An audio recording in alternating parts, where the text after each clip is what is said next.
Hello friend, দেখো আমরা আবার চলে এসেছি। কোথায় বলো তো? দেখেই তো বুঝতেই পারছো এটাও কোথায় এসেছি। তো হ্যাঁ, আমরা মেলায় চলে এসেছি আর আমি আজকে ভিডিওটা চালু করলাম মেলার থেকে।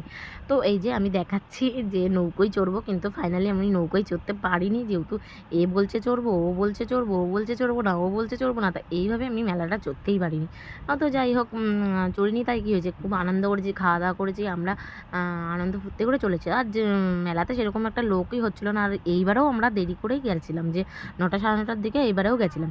তো তাও মোটামুটি ভালোই লোক ছিল। তো এইভাবে আনন্দ করেছি। আর যেদিন মানে মানে মেলাতে ফাংশান ছিল, সেদিন একটু লোকজন হয়েছে। নাই আমাদের এখানটায় বেশি সেরকম একটা লোক হচ্ছে না। তো ছোট করেই মেলা, তবুও খারাপ কিছু হয়নি। তো এইভাবেই আমরা আনন্দ করেছি।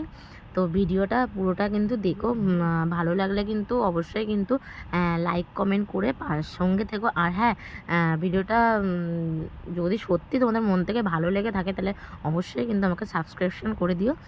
তো এই যে আমার বান্ধবীর ছেলে মানে জাম্পিংয়ে লাফাচ্ছে। আর এই যে লাস্টে আমরা মেলা থেকে বাড়ি যাওয়ার সময় যে ফুচকা খেলাম সবাই মিলে, ফুচকা খাওয়ার পরে আমার মেয়ে যে মেলায় এটাকে কী বলে আমি জানি না, মেলার থেকে এটা কিনেছে আর সেটাকে নিয়ে আমি চটকাচ্ছি। বেশ ভালোই লাগছে, মজা লাগছে। তো এই কেনার জন্য আমার মেয়ে তো মেলাতে শুয়েই পড়েছে, দেবো না তাও শুয়ে পড়েছে। যাই হোক, যেইভাবে বায়না শুরু করেছে, লোকের কাছে মান সম্মান সব ক্ষয়ে যেত। তো ফাইনালি কিনে দিয়েছি। তো এইটুকুনি আমার ভিডিওটা ভালো লাগলে অবশ্যই কিন্তু লাইক কমেন্ট শেয়ার কিন্তু করো, আর সাবস্ক্রাইব করো।